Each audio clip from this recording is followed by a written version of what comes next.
আসসালামু আলাইকুম ওয়া রাহমাতুল্লাহি ওয়া বারাকাতুহু।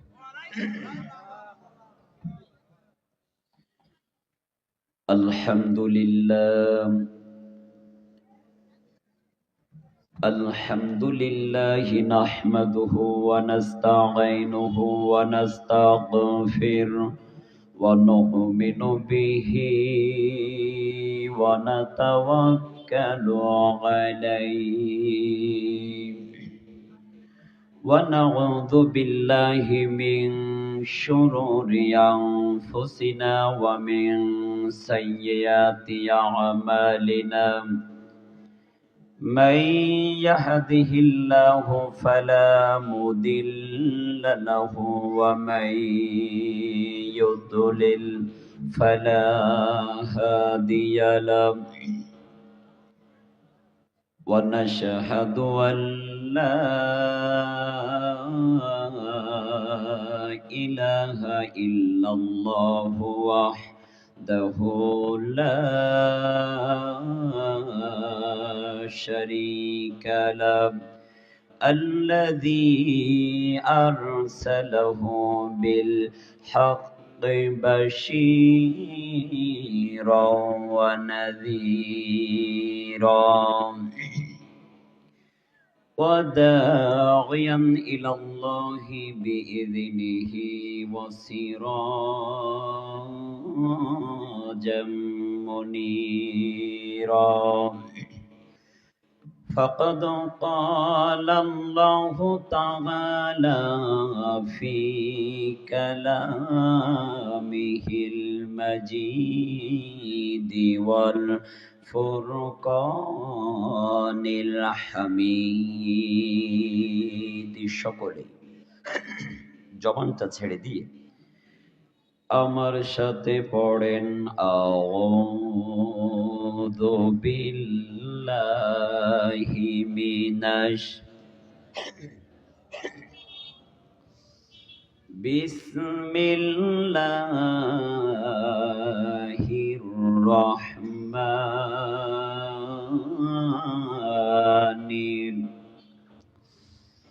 قل إن الموت الذي تفرون منه فإنه ملاقيكم ثم تردون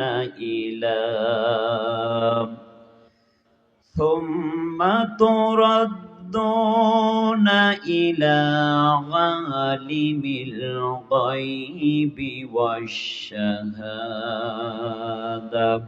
والشهادة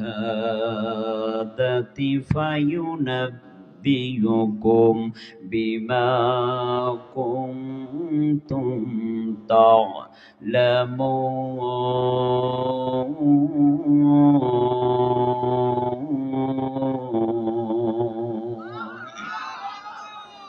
صدق الله المولانا العظيم عن أبي أمامة رضي الله تعالى عنه أن رسول الله صلى الله عليه وسلم من أحب لله وبغض لله وعطى لله ومنع لله فقد استكمل لمن رواه أبو داود إن الله وملائكته يصلون على النبي يا أيها الذين آمنوا صلوا عليه وسلموا تسليما اللهم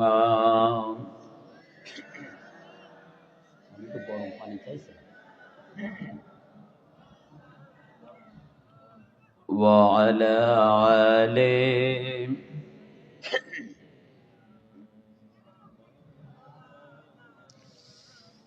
দিন কায়েমের পথে আসার আগে কত না গুনাহে লিপ্ত ছিলাম, আলোর পথে ফিরে আসার আগে আধারের কত পথ পাড়ি দিলাম। একামতে দিনেরই দাওয়াত কবুল, মজবুতি মান দিল তোমার আমার। মনে কি পড়ে সেই দিন তোমার, মনে কি আছে সেই দিন তোমার, মনে কি পড়ে সেই দিন তোমার, মনে কি আছে সেই দিন তোমার। দায়িত্বশীল এসে সালাম দিয়ে নামাজে নিয়ে যেত কৌশলে, কোরআন হাদিস দিয়ে দিন বুঝাতেন, সুপথে ফিরে আসা যার ফলে। হাসি মুখে ধৈর্যের দিয়ে পরিচয়, হাসি মুখে ধৈর্যের দিয়ে পরিচয়, চিনিয়ে দিলেন যিনি পথ ক্ষমার। মনে কি পড়ে সেই দিন তোমার, মনে কি আছে সেই দিন তোমার, মনে কি পড়ে সেই দিন তোমার, মনে কি আছে সেই দিন তোমার। আলহামদুলিল্লাহ, ইসলামী আন্দোলনের উর্বর ভূমি, ঐতিহ্যবাহী ঝিনাইদহ জেলাধীন কালীগঞ্জ উপজেলার ছোট শিমলা হাফিজিয়া ও নোরানি প্রি ক্যাডেট মাদ্রাসা ময়দান মাঠ সংলগ্ন আয়োজিত মুসলিম ইয়াং জেনারেশন কর্তৃক প্রযোজিত, এলাকাবাসী মা বোন কর্তৃক নির্মিত আজকের ঐতিহাসিক তাফসিরুল কুরআন মাহফিলের সম্মানিত সুযোগ্য শ্রদ্ধাভাজন সভাপতি, ছোট শিমলা কেন্দ্রীয় জামে মসজিদের সম্মানিত ইমাম হযরতুল আল্লাম মাওলানা মুহাম্মদ আবুল কালাম আজাদ সাহেব, কুরআনের মাহফিলের সভাপতিত্বর বরকতে কঠিন হাসরের ময়দানে আরশের ছায়াতলে স্থান দান করুক বলে আল্লাহুম্মা আমিন। আজকের মাহফিলের সম্মানিত আমন্ত্রিত অতিথিবৃন্দ, সম্মানিত আলোচক বৃন্দ, আজকের এই মঞ্চে বসা এই জাতির পথ প্রদর্শক, এই জাতির রাহবার আল্লাহ উলামা ওয়ারাসাতুল আম্বিয়া নায়েব রাসূল হযরত আমার সামনে বসা মুসলিম জাতির একাংশ, বিশেষ করে এদেশের স্বর্ণখচিত রত্নরাজি অরুণপথের তরুণ দল, বিপ্লবী চেতনায় উজ্জীবিত উদ্ভাসিত খালিদ সাইফুল্লাহ তারিকের উত্তরসূরি আমার প্রাণ প্রিয় যুবক ভাইয়েরা, পদ্মার আড়ালে সরল সতী সাধবী সর্বগুণে গুণান্বিতা সর্বশ্রদ্ধা আমার মা এবং বোনেরা, সরকার কর্তৃক প্রশাসনিক ভাইয়েরা, গোয়েন্দা বিভাগের ভাইয়েরা, সাংবাদিক ভাইয়েরা, আমি সর্বপ্রথম দোয়া নেওয়ার জন্য জানাচ্ছি সালাম। আসসালামু আলাইকুম ওয়া রাহমাতুল্লাহি ওয়া বারাকাতুহু। আলোচনার প্রারম্ভে জানতে চাচ্ছি আপনারা সকলেই কেমন আছেন? আলহামদুলিল্লাহ। আসুন মহান মাবুদের দরবারে লক্ষ কোটি শুকরিয়া, জারু সাজিমের মালিক আল্লাহ সুবহানাহু ওয়া তাআলা আজকে আপনাকে আমাকে অত্যন্ত দয়া করে মেহেরবান করে করুণা করে কোরআন শুনবার জন্য আসার এবং বসার তৌফিক দিয়েছেন। এজন্য আপনারা সকলে খুশি নাকি বেজার? কম নাকি বেশি?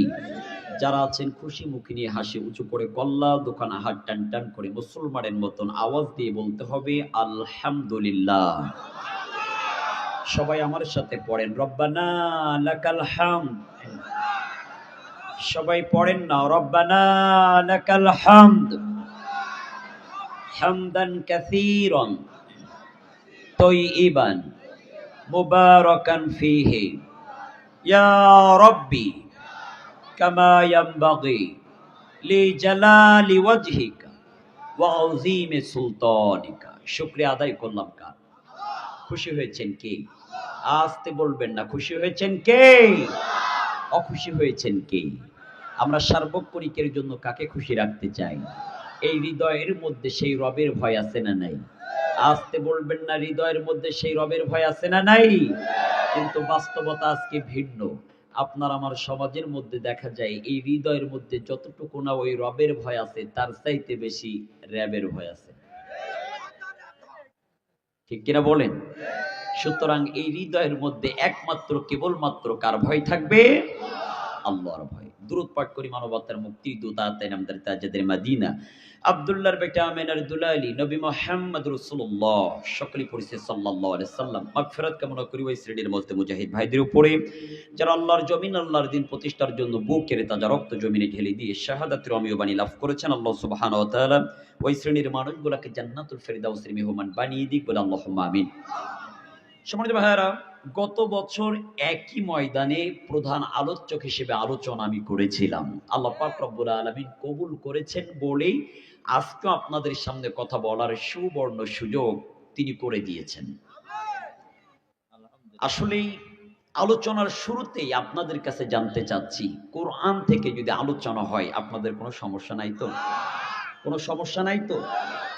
আসলে আমরা আমাদের অধপতনের কারণ, আমাদের উপরে আসমানি গজব, জমিনের গজব আসার কারণ হলো ঐশী গ্রন্থ, মহাগ্রন্থ কুরআনুল কারীম, কুরআনুল মাজিদ, কুরআনুল হাকিম থেকে দিনের পর দিন আমরা দূরে চলে যাওয়ার কারণে আজকের আমাদের উপরে একের পর এক আযাব গজব নাজিল হচ্ছে।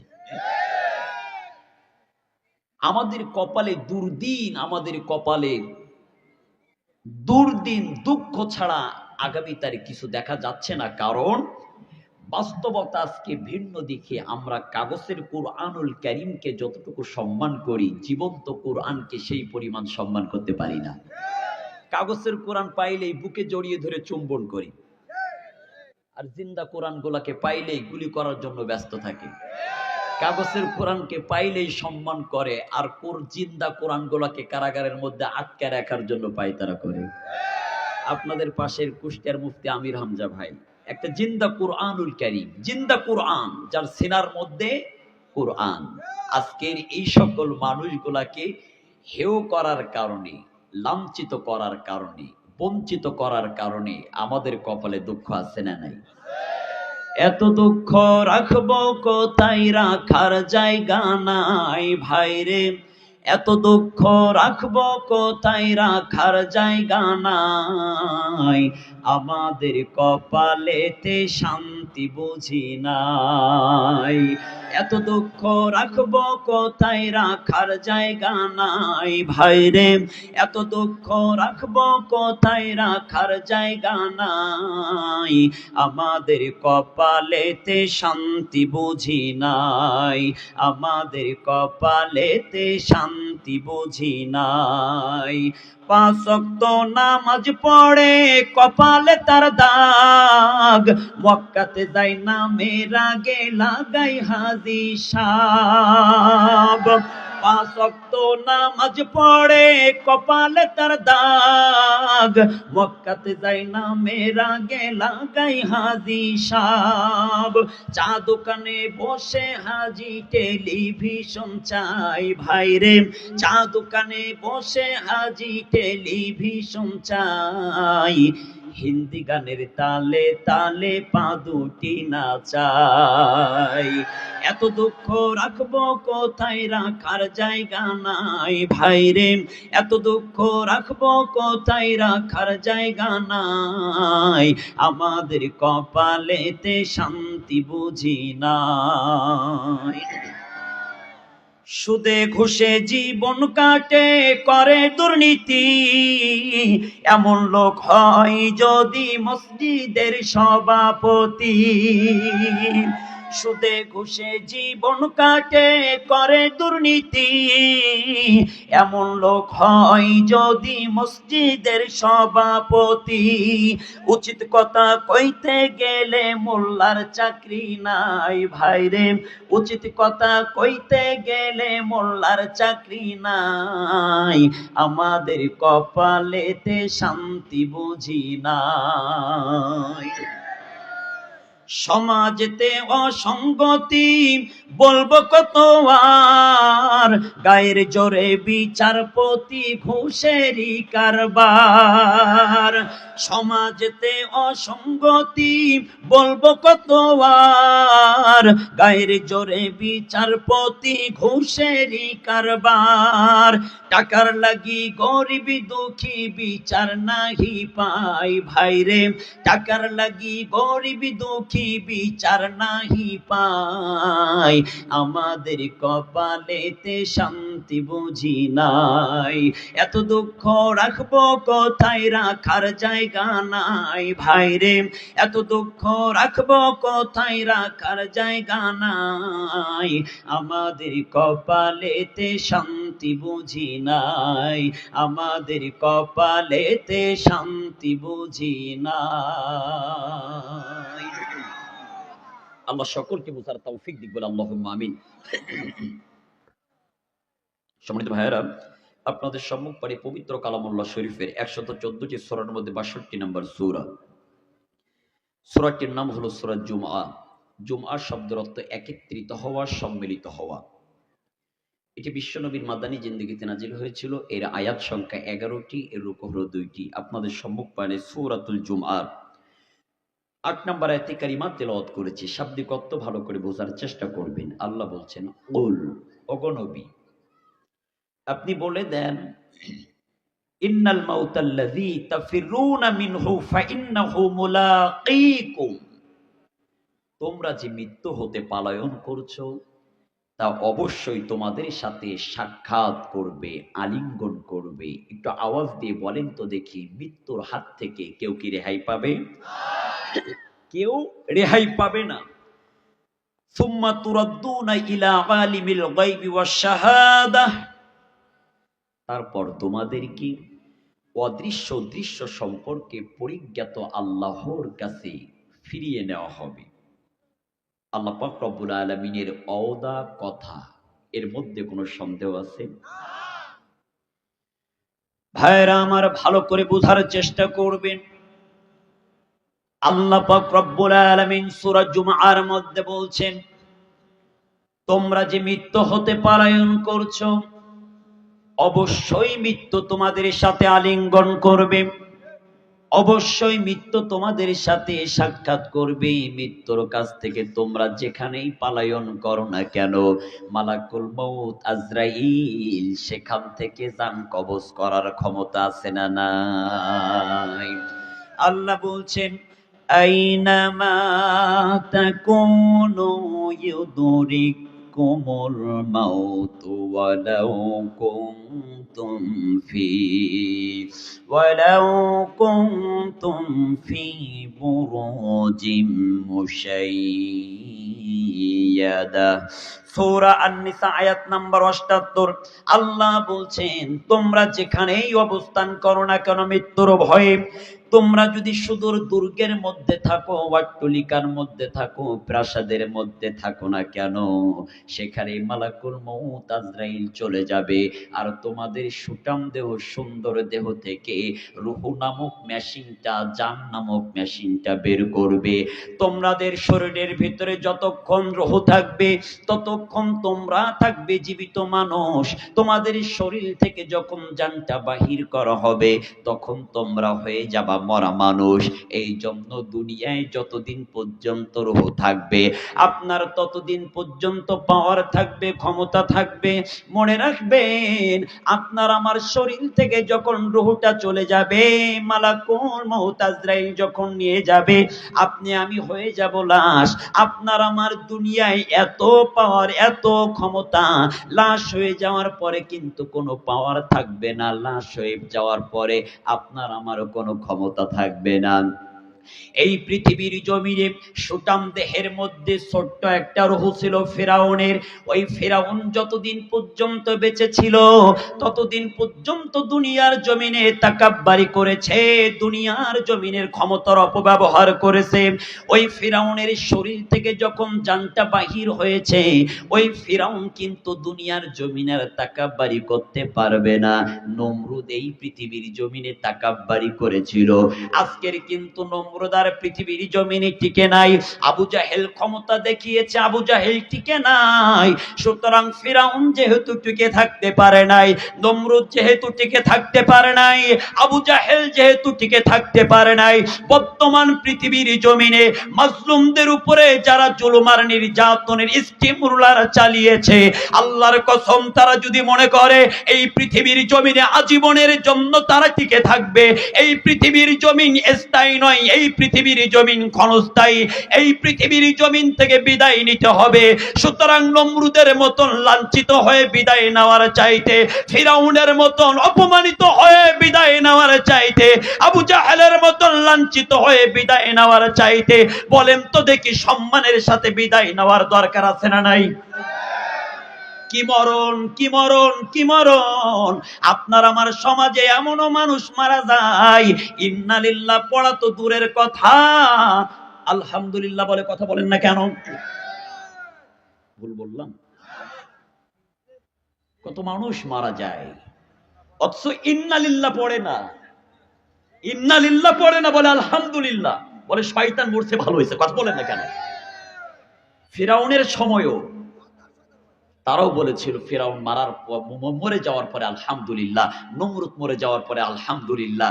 আজও পৃথিবীতে জালিমরা, স্বৈরাচাররা যখন মারা যায়, পৃথিবীর অসংখ্য মানুষেরা স্বস্তির নিঃশ্বাস ফেলে বলে আলহামদুলিল্লাহ। এই পৃথিবীর জমিনে আপনি আমি স্থায়ী ভাবে থাকতে পারবো না। আজকেই মারা যাবেন, কালকেই আপনার আপনজনের, আপনার আমার সন্তানেরা আপনাকে আমাকে ভুলে যাবে। আপনার আমার সন্তানকে আপনি আমি যতদিন পর্যন্ত আপনার আমার সন্তানকে সাপোর্ট দিতে পারবো, আপনি আর আমার সন্তানকে যতদিন পর্যন্ত ভালো রাখতে পারবো, আপনার আমার স্ত্রীকে আপনি আমি যতদিন পর্যন্ত সাপোর্ট দিতে পারবো, ভালো রাখতে পারবো, ততদিন পর্যন্ত আপনার আমার কথা মনে রাখবে, আপনার আমার কথা স্মরণ রাখবে। একটু বাস্তবের সাথে মিল করে নেন। 5 বছর আগে বাবা মারা গিয়েছেন, মা মারা গিয়েছেন, বাবার কথা 5 বছর পরে মনে নাই, মা মারা গিয়েছেন, মায়ের কথা 5 বছর পরে মনে নাই। কতদিন হয়ে গেল বাবার কবরের পাশে দাঁড়িয়ে বাবার কবরখানা জিয়ারত করে নাই, এমনও সন্তান আছে না নাই? কতদিন পার হয়ে গেল মায়ের কবরের পাশে দাঁড়িয়ে মায়ের কবরখানা জিয়ারত করে নাই। সুতরাং সময় থাকতে সাবধান হয়ে যান। আজকে মরবেন তো কালকেই 2 দিন সবাই আপনাকে ভুলে যাবে। আজকে মরলে কালকে 2 দিন, পরের দিন কেউ কাঁদবে না। আজকে মরলে কালকে 2 দিন, পরের দিন কেউ কাঁদবে না। যাদের জন্য করলা কামাই, মরলে তারা চিনবে না। থাকতে সময় করো আমল, ঈমান করো খাঁটি। থাকতে সময় করো আমল, ঈমান করো খাঁটি। শেষ ঠিকানা তোমার আমার 3.5 হাত মাটি। শেষ ঠিকানা তোমার আমার 3.5 হাত মাটি। এটাই পৃথিবীর নিয়ম, এটাই বাস্তবতা। ভাইরা আমার, ভালো করে বোঝার চেষ্টা করবেন। আল্লাহ বলছেন, কেউ যদি মনে করে পৃথিবীর জমিনে স্থায়ী ভাবে থাকবে, তাদের ধারণাটা সম্পূর্ণ ভুল। কারণ আমার আল্লাহ পৃথিবীর জমিনে 4 জন বড় বড় ফেরেশতা পাঠিয়েছেন। 1 নম্বরে হযরতে আজরাইল, 2 নম্বরে হযরতে ইসরাফিল, 3 নম্বরে হযরতে মিকাইল আলাইহিস সালাম, 4 নম্বর হযরতে আজরাইল আলাইহিস সালাম। এই আজরাইলের দায়িত্ব আমার আল্লাহ দিয়েছেন, সেটাও কুরআনুল কারীমের মধ্যে নোট করে জানিয়ে দিয়েছেন। কুল ইয়াতাওয়াফফাকুম মালাকুল মাউতিল্লাযী উকিলা বিকুম সুম্মা ইলা রাব্বিকুম তুরজাউন।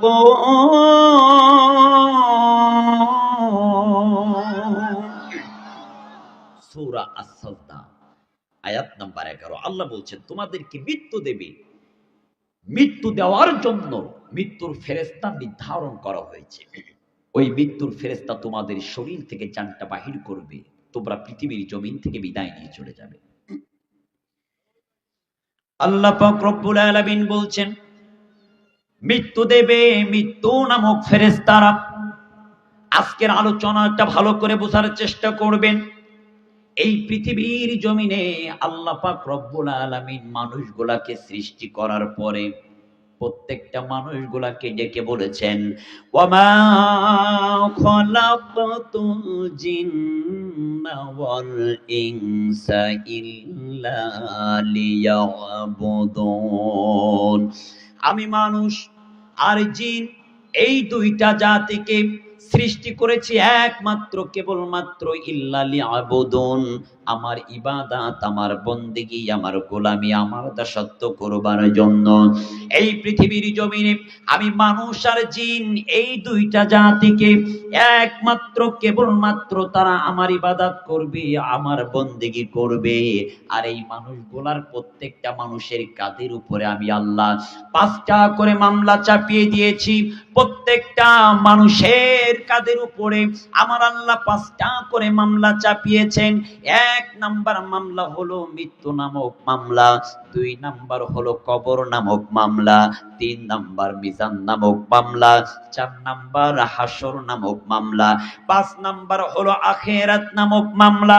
আজকের আলোচনার টপিকস, আজকের আলোচনার বিষয় হলো আপনার আমার কাঁধের উপরে যে 5টা করে মামলা চাপিয়ে দিয়েছেন, এই 5টা মামলার পয়েন্টের উপরে আলোচনা করতে চাই। তাহলে 1 নাম্বার হলো মৃত্যু নামক মামলা। আল্লাহ বলছেন কুল্লু নাফসিন যায়িকাতুল মাউত সুম্মা ইলাইনা তুরজাউন।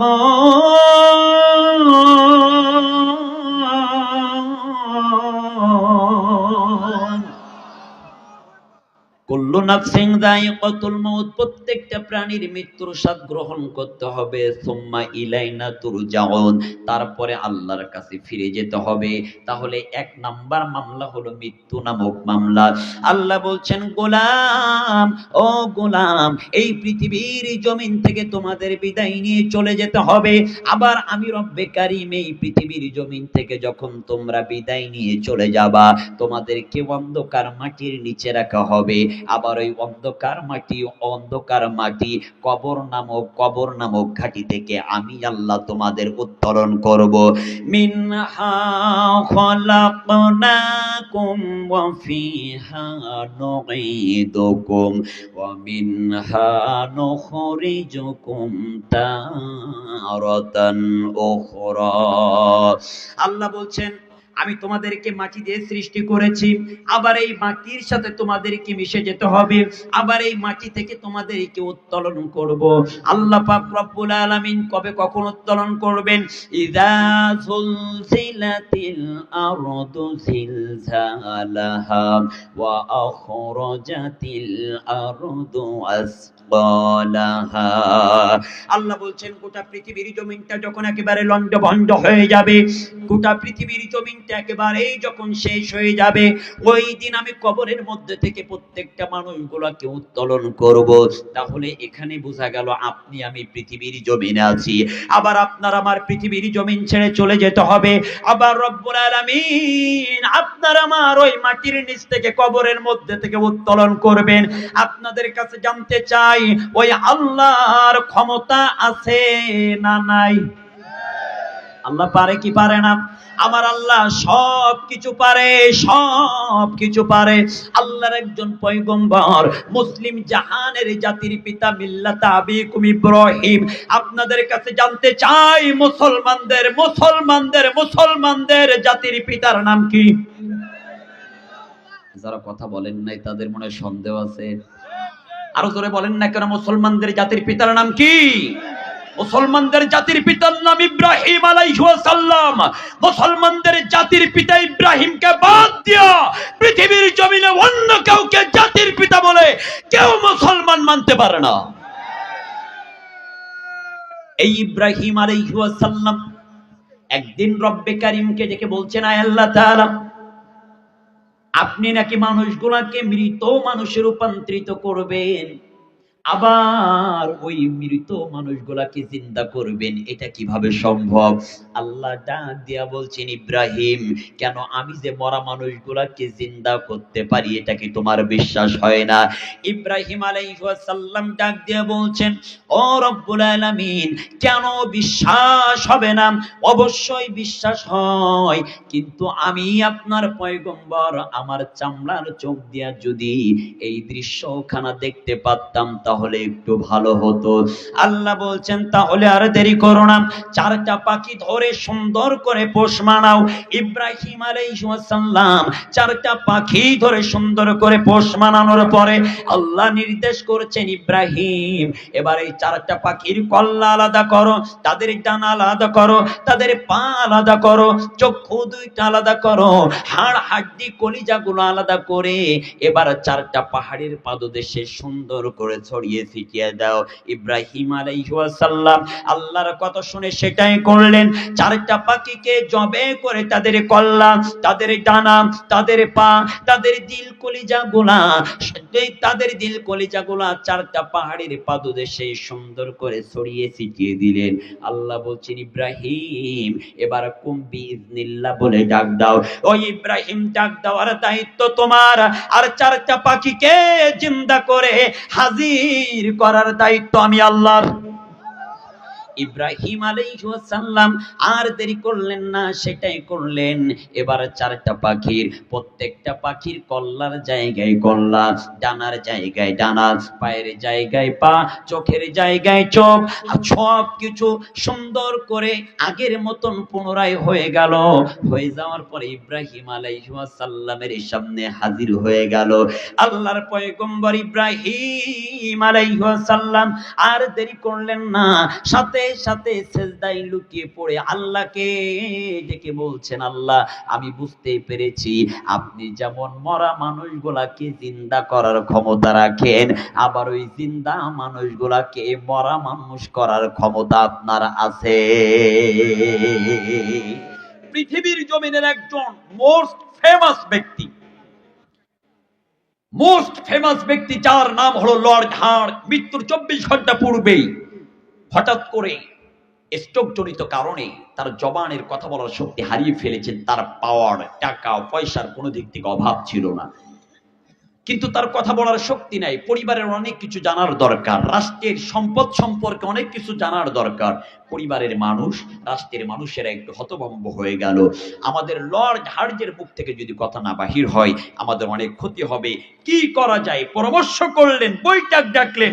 ডাকার পরে এক পর্যায়ে বললেন, দেখো, আমরা একটা পত্র পত্রিকায় নিউজ করি, আমরা একটা বিজ্ঞপ্তি প্রকাশ করি, আমরা বিজ্ঞপ্তি করব এভাবে, কেউ যদি লর্ড হার্জের মুখ থেকে কথা বলাইতে পারে তাহলে লর্ড হার্জের যত পরিমাণ সম্পদ রয়েছে তার অর্ধেক সম্পত্তি তার নামে লিখে দেওয়া হবে।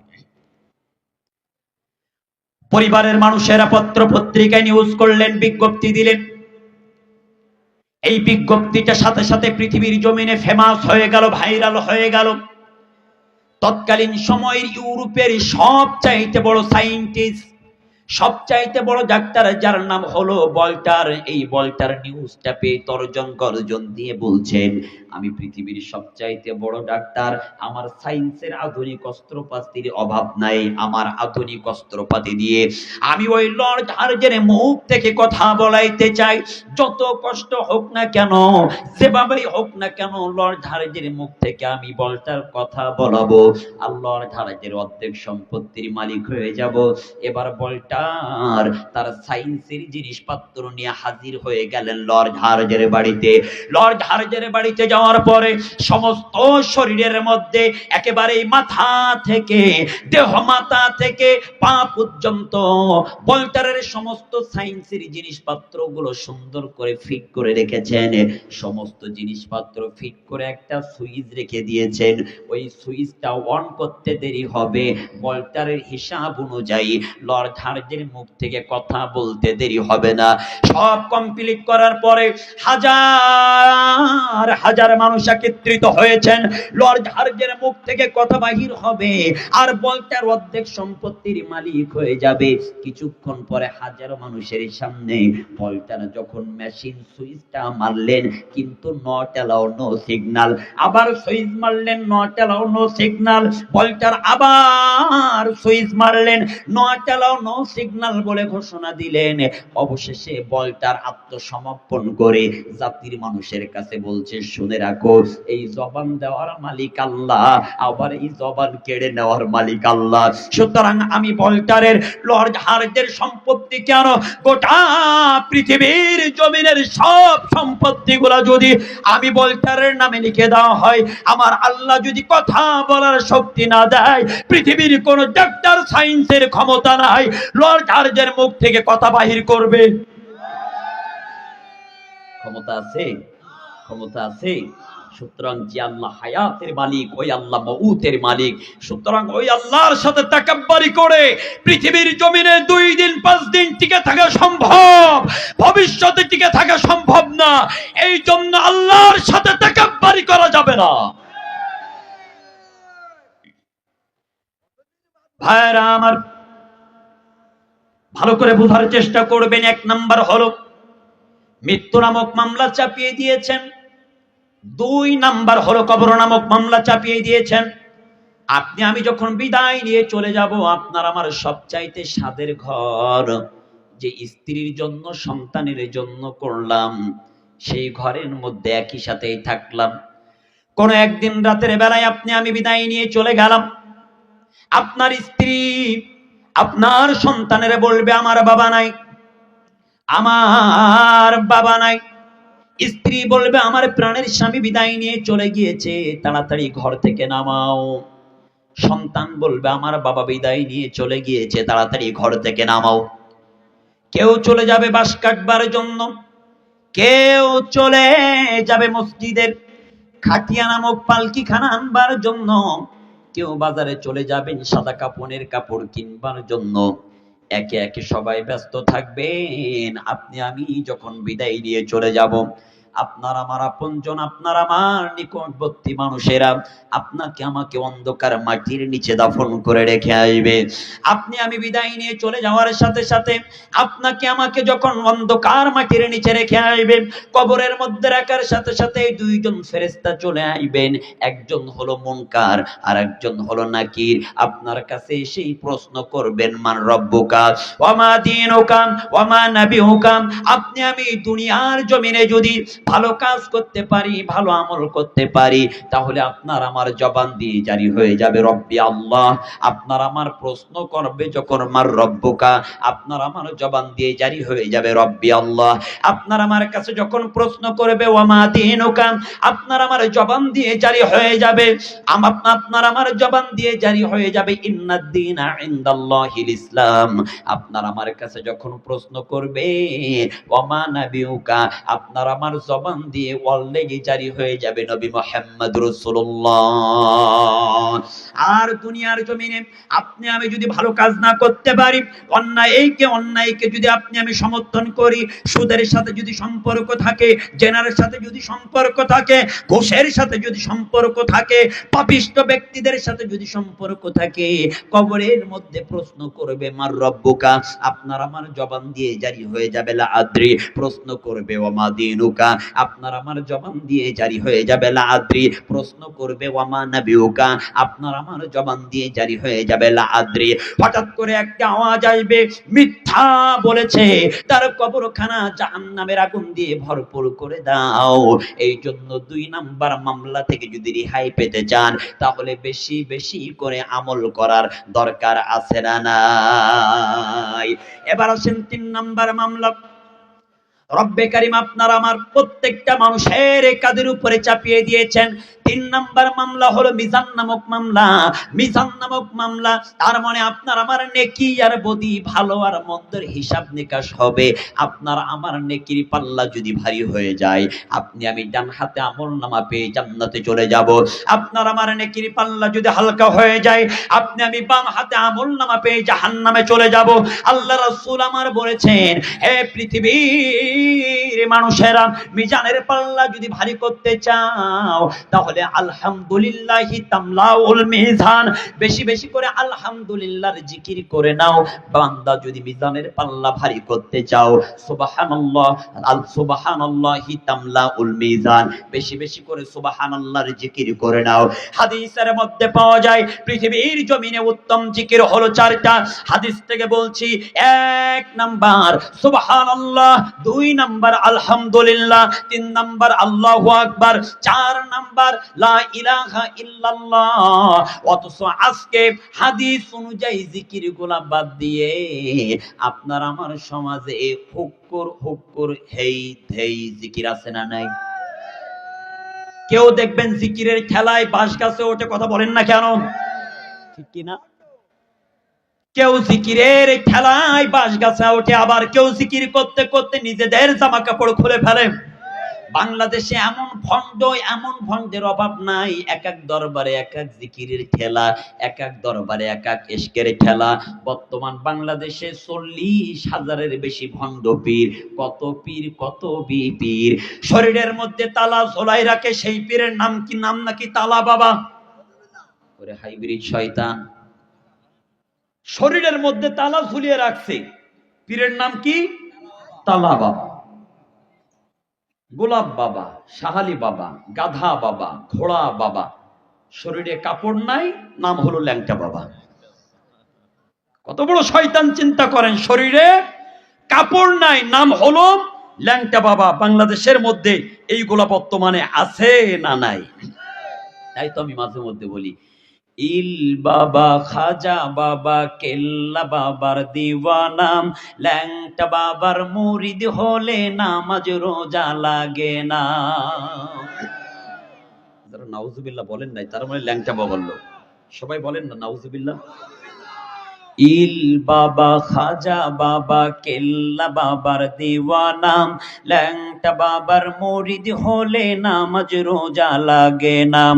দয়াল বাবা, আইনাল বাবা, আত্রশির দিওয়ানাম, দেওয়ান বাগির মুরিদ হইলে কলবে ঈমান থাকে না। বাবারে পাগলা টানে রে গাঞ্জা করে রে মাতলামি, বাবারে পাগলা টানে রে গাঞ্জা করে রে মাতলামি, আধারে বাবারে সেবা করিতে লাগে কতেক রমণী। বাবা তোমার ভণ্ডামি জানি, তোমার ভণ্ডামি, হাই হাই তোমার ভণ্ডামি। সবাই বলেন, ইল বাবা, খাজা বাবা, কেল্লা বাবার দিওয়ানাম, ল্যাংটা বাবার মুরিদ হলে নামাজ রোজা লাগে না। ইল বাবার দরবার হতে কেউ ফেরে না খালি হাত, আসল কেরামতি বাবা হালকা দেখায়নি সিরাত। ইল বাবার দরবার হতে কেউ ফেরে না খালি হাত, আসল কেরামতি বাবা হালকা দেখায়নি সিরাত। ল্যাংটা বাবার মুরিদ হলে নামাজ রোজা লাগে না, বাবার ধনের শক্তি তোমায় পার করিবে ঠিকানা। ইল বাবা, খাজা বাবা, কেল্লা বাবার দিওয়ানাম, ল্যাংটা বাবার মুরিদ হলে নামাজ রোজা লাগে না। দয়াল বাবা, আইনাল বাবা, আত্রশির দিওয়ানা, দেওয়ান বাগির মুরিদ হইলে কলবে ঈমান থাকে না। পীরের নামে ভণ্ডামি আর এই মনে যে সহে না, পল্লী গায়ের পাড়ায় পাড়ায় বসছে বাবার আস্তানা। পীর আউলিয়ার বাংলাদেশে লক্ষ হাজার মাওলানা, মূর্খ সমাজ তবুও আজ আসল নকল চিনল না। ইল বাবা, বলেন না কেন? ইল বাবা, খাজা বাবা, কেল্লা বাবার দিওয়ানা, ল্যাংটা বাবার মুরিদ হলে নামাজ রোজা লাগে না। দয়াল বাবা, আইনাল বাবা, আত্র শিরো দেওয়ানা, দেওয়ান বাগির মুরিদ হইলে কলবে ঈমান থাকে না। আছে না নাই? এমন ভণ্ড আছে না নাই? বাংলাদেশের কত দরবার, এক দরবারে দেখি কি এসকের ঠেলারে ভাই, গান হচ্ছে, হারাইলাম ধন মানিকি রতন, আর কি ফিরে পাবো তোমায়, তোমার জন্য কান্দে ভুবন, তোমার তুলনা কেউ নাই, তোমার জন্য কান্দে ভুবন, তোমার তুলনা কেউ নাই। আরে শয়তান হুক্কুর হুক্কুরে কি জিকির হয়? আল্লাহর নাম নেই, নাই রাসূলের নাম নেই। সুবহানাল্লাহ, আলহামদুলিল্লাহ, আল্লাহু আকবার, লা ইলাহা ইল্লাল্লাহর চাইতে উত্তম জিকির আর কিছু হতে পারে না। সুবহানাল্লাহ। ভাইরা আমার, 3 নাম্বার পয়েন্ট, 3 নাম্বার মামলা হলো মিজান নামক মামলা। আল্লাহ রাসূল আমার বলেছেন, মিজানের পাল্লা যদি ভারী করতে চাও, সুবহানাল্লাহ, আলহামদুলিল্লাহ, আল্লাহু আকবার, লা ইলাহা ইল্লাল্লাহর জিকির বেশি বেশি করে নাও। সুবহানাল্লাহ, আলহামদুলিল্লাহ, আল্লাহু আকবারের বরকত ফজিলত জীবনে অনেক শুনেছেন।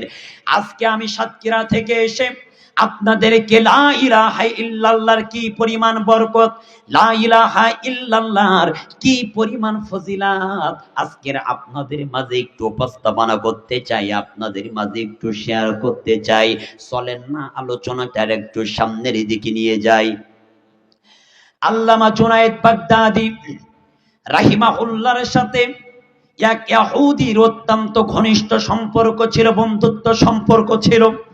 ইহুদি আর আল্লামা জুনায়েদ বাগদাদী প্রতিদিন ইহুদিটা আসতেন জুনায়েদ বাগদাদীর কাছে, এসে একটু গল্প গুজব করতেন, অনেক সময় এসে গল্প করতেন, অনেক কিছু গল্প করতেন। একদিন এসেছেন, এসে তাড়াহুড়ো লাগিয়ে দিচ্ছেন, বলছে, জুনায়েদ বাগদাদী, আজকে আমি বেশিক্ষণ সময় দিতে পারবো না, আমাকে চলে যেতে হবে। আল্লামা জুনায়েদ বাগদাদী বলছে, ইহুদি, প্রতিদিন তুমি আমার কাছে আসো, এসে অনেক সময় আমার পিছনে তুমি দাও, অনেক সময় তুমি ব্যয় করো, আজকের কেন এত তাড়াহুড়া করছো আমি কি জানতে পারি? এবার ইহুদি বলছে, ও জুনায়েদ বাগদাদী, আমরা ইহুদি সম্প্রদায়ের মানুষ, আমাদের প্রতি বছর অমুক জায়গায় অমুক স্থানে হাজার নয় লক্ষ লক্ষ মানুষদেরকে নিয়ে একটা সম্মেলনের আয়োজন করা হয়। ওই সম্মেলনে আমাদের যিনি ধর্মের গুরু আছেন, আমাদের যিনি ধর্মীয় গুরু, উনি একটা করে উপদেশ দেন, আর আমরা গোটা ইহুদি সম্প্রদায়ের মানুষেরা সেটা গ্রহণ করে নি। আজকের সেই সম্মেলনের দিন, এই মুহূর্তে আমার ওই সম্মেলনে উপস্থিত হতে হবে, আমার ওই সম্মেলনে যাওয়া লাগবে। জুনায়েদ বাগদাদী বলছে, ইহুদি বন্ধু, তোমার ওই সম্মেলনে আমি উপস্থিত হতে চাই, তোমার ওই সম্মেলনে আমি যেতে চাই। ইহুদি বলছে, কোনোভাবেই না, তোমার নেওয়া যাবে না, কারণ ইহুদিদের সম্মেলনে মুসলমানদেরকে এলাও করা হয় না। জুনায়েদ বাগদাদী একেবারে নাছোড়বান্দা হয়ে গিয়েছেন। ইহুদি বন্ধুকে ডেকে বলছে, প্রয়োজনে তোমাদের মতন লেবাস নিয়ে, প্রয়োজনে তোমাদের মতন ছদ্মবেশ ধরে তোমাদের সম্মেলনে যেতে চাই। আমি জুনায়েদ বাগদাদী যাওয়ার কারণ হলো, আমি দেখতে চাই ইহুদিদের সম্মেলনে আসলেই কি হয়। একেবারে যখন নাছোড়বান্দা হয়ে গিয়েছেন, ইহুদি বন্ধু বলছে, আচ্ছা ঠিক আছে, চলো যাই। সাথে করে নিয়ে গেলেন ছদ্মবেশে। তিনি যখন হাজারো মানুষের মধ্যে শ্রোতা হয়ে বসে পড়েছেন, এরকম একটা মঞ্চ তৈরি করার পরে স্পেশাল ভিআইপি, ইহুদিদের পাদ্রীর জন্য একটা স্পেশাল ভিআইপি চেয়ার সহ একটা উঁচু আসন তৈরি করেছেন। জুনায়েদ বাগদাদী বলছেন, আমি লক্ষ্য করে দেখলাম কিছুক্ষণ পরে এলাকার কিছু গণ্যমান্য ব্যক্তিরা একজন মুরব্বী মানুষের হাত পা ধরে ওই উঁচু আসন সম্মানিত জায়গায় বসিয়েছেন। কিন্তু প্রতি বছর উনি আসেন আর চেয়ারে বসার পরে একটা করে উপদেশ দেন, একটা করে উপদেশ দিয়ে তিনি চলে যান। প্রতি বছরের মতন আসেন, বসেন, উপদেশ দেন, চলে যান। কিন্তু এবার এসেছেন, চেয়ারে বসেছেন, তার মুখ থেকে কোনো কথা বাহির হচ্ছে না। হাজারো নয় লক্ষ লক্ষ ইহুদি সম্প্রদায়ের মানুষ ডাক দিয়া বলছেন, ও আপনি আমাদের ইহুদি ধর্মের গুরু, আপনি আমাদের কেন আজকে উপদেশ দিচ্ছেন না? ইহুদি ধর্মের গুরু বলছে, উপদেশ তো দিতে চাই, কিন্তু আজকে হাজারো মানুষের মাঝে একটা মুসলমানের আগমন হয়েছে, যে কারণে আমার ইহুদির মুখ দিয়ে আজকের কথা বাহির হচ্ছে না। সমস্ত ইহুদিরা দাঁড়িয়ে গিয়ে বলছেন, আপনি দেখিয়ে দেন কোথায় সেই মুসলমান, আমরা ইহুদিরা আগে তাকে হত্যা করব, তারপরে আপনার মুখ থেকে নসিহা আমরা শুনব।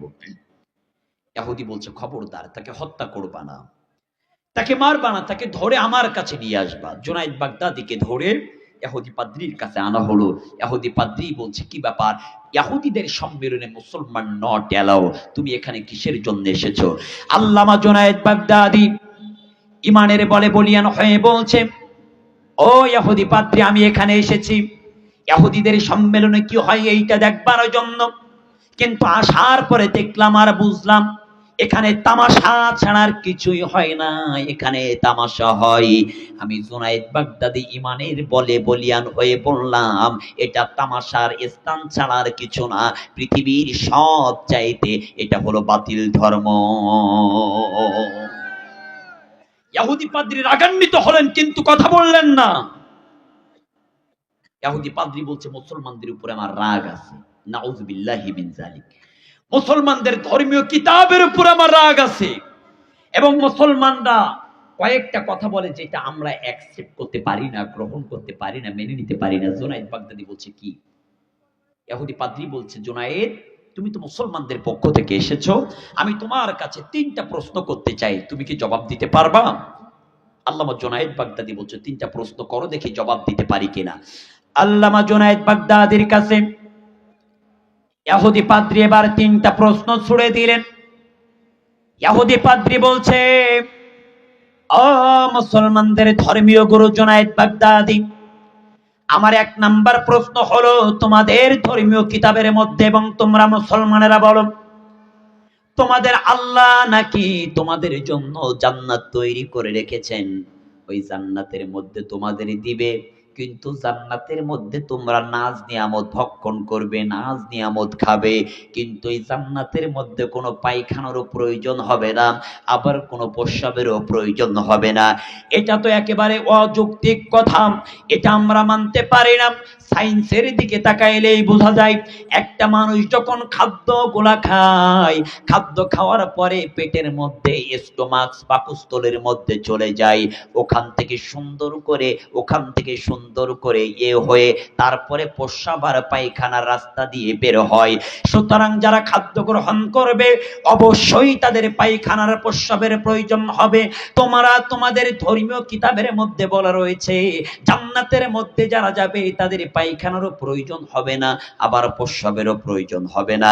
এটা তো অযৌক্তিক কথা, এটা তো তাহা মিথ্যা কথা। 1 নাম্বার প্রশ্ন, এর জবাব তোমার দেওয়া লাগবে। আমার 2 নাম্বার প্রশ্ন হলো, তোমরা মুসলমানেরা বলো, জান্নাতের মধ্যে একটা বৃক্ষ থাকবে, তার শাখা প্রশাখাগুলো জান্নাতের মধ্যে প্রত্যেকটা ঘরের উপরে, বাড়ির উপরে গিয়ে পড়বে। এটা তো একেবারেই অসম্ভব। একটা গাছের শাখা কিভাবে গোটা জান্নাতের মধ্যে বিস্তার করবে? আমার 2 নাম্বার প্রশ্নের জবাব তোমার দেওয়া লাগবে। আমার 3 নাম্বার প্রশ্ন হলো, তোমরা মুসলমানেরা বলো, আবার তোমাদের মুসলমানদের ধর্মীয় কিতাবের মধ্যে বলা রয়েছে, তোমাদের আল্লাহ নাকি তোমাদের জান্নাতে দিবেন, জান্নাতের নাজ নিয়ামত তোমরা খাবে, কিন্তু জান্নাতের নাজ নিয়ামত খেতেই থাকবে, কিন্তু জান্নাতের নাজ নিয়ামতের কোনো দিনের জন্য অভাব পড়বে না, ঘাটতি পড়বে না। এর কারণ কি? এটা তো অযৌক্তিক কথা। কারণ বিশাল কোটিপতি মানুষ, কিন্তু তার বাড়ির মানুষ যদি একেবারে কাজ কাম বন্ধ করে শুধু খাইতেই থাকে, একদিন ওই সম্পত্তি ফুরিয়ে যাবে।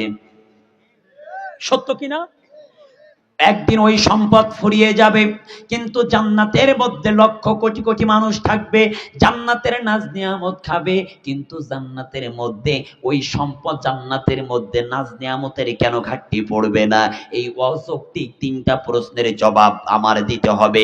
আল্লামা জুনায়েদ বাগদাদী ইহুদি পাদ্রীকে ডেকে বলছে, ইহুদি পাদ্রী রে, তিনটা প্রশ্ন তুমি করেছো, এখন আমি জুনায়েদ বাগদাদী যদি তোমার এই তিনটা প্রশ্নের জবাব দিতে পারি, তুমি কি তোমার ধর্ম ত্যাগ করে কালিমা পড়ে মুসলমান হয়ে যাবা? ইহুদি পাদ্রী বলছে, কথা দিলাম, ওয়াদা করলাম, তিনটা প্রশ্নের যদি সঠিক যুক্তি দিয়ে আমাকে বুঝাইতে পারো, আমি আমার ধর্ম ত্যাগ করে কালিমা পড়ে মুসলমান হয়ে যাব। এবার আল্লামা জুনায়েদ বাগদাদী বলছে, এখন আমি তিনটা প্রশ্নের জবাব দেব, তার আগে বলো তো দেখি, প্রশ্নদাতা বড় হয় নাকি উত্তরদাতা বড় হয়? আপনারাই বলেন তো দেখি, প্রশ্নদাতা বড় হয় নাকি উত্তরদাতা বড় হয়? ইহুদিদের পাদ্রী ছিল উঁচু আসনে, কারণ ইহুদিদের ধর্মীয় গুরু তিনি, উঁচু আসনে তিনি বসা। আল্লামা জুনায়েদ বাগদাদী আপনাদের মতন শ্রোতার আসনে বসা। জুনায়েদ বাগদাদী বলছে, ও ইহুদি পাদ্রী, জানতে চাই উত্তরদাতা বড় হয় নাকি প্রশ্নদাতা বড় হয়? ইহুদি পাদ্রী বলছে, নিঃসন্দেহে উত্তরদাতা বড় হয়। জুনায়েদ বাগদাদী বলছে, পাদ্রী, উত্তরদাতা যদি বড় হয়, ওই জায়গায় আমি বসে উত্তর দেব, আর শ্রোতার আসনে তুমি বসে আমার কাছে প্রশ্ন করবা। লজিক আছে না নাই? আছে না নাই? আপনি নিচে নামেন, আমি ওই জায়গায় বসবো, আর আপনি এখান থেকে প্রশ্ন করবেন। পাদ্রী নিচে চলে এসেছেন, উনি উপরে চলে গিয়েছেন। জুনায়েদ বাগদাদী সম্মানের চেয়ারে বসানোর মালিক কে? আর জোরে বলেন, সম্মানের চেয়ারে বসানোর মালিক কে? মনে রাখবেন, আমার আল্লাহ যদি মনে করে বান্দার মাথার একটা চুল ধরে টান দিয়ে তুলবে, পৃথিবীর মানুষেরা পা ধরে নিচে নামিয়ে তাকে অসম্মানিত করতে পারবে না। আর আল্লাহ যদি মনে করে তাকে একেবারে লাঞ্ছিত, অপমানিত করবে, আল্লাহর ক্ষমতা আছে না নাই? মুফতি আমির হামজা ভাই 3 বছর আগে যখন কারাগারে যান নাই, হয়তো 10,000 কি 20,000 ওনার মাহফিলে শ্রোতা হইতো, ঠিক কিনা? এখন মাহফিলে 50,000, 1 লক্ষ, 2 লক্ষর বেশি জনগণ হচ্ছে, আলহামদুলিল্লাহ। আমার মনে হয় ডক্টর মিজানুর রহমান আজহারী বাংলাদেশের মাটিতে যখন মাহফিল করেছে তখন একরকম জনপ্রিয়তা, আর এখন যদি বাংলাদেশের মাটিতে আসে, বাংলাদেশের এমন কোন ময়দান নাই ডক্টর মিজানুর রহমান আজহারীর মাহফিলে জায়গা ধরবে। সম্মান দেওয়ার মালিক কে? আরো জোরে বলেন না কেন, সম্মান দেওয়ার মালিক কে? সুতরাং পৃথিবীর জালেম স্বৈরাচারীরা যদি মনে করে আলেমদের সম্মান মাটির সাথে মিশিয়ে দিবে, এই ধারণা তাদের সম্পূর্ণ ভুল। আমার আল্লাহ তাদের ইজ্জত বাড়িয়ে দিবেন, সম্মান লক্ষ কোটি কোটি গুণ বাড়িয়ে দিবেন।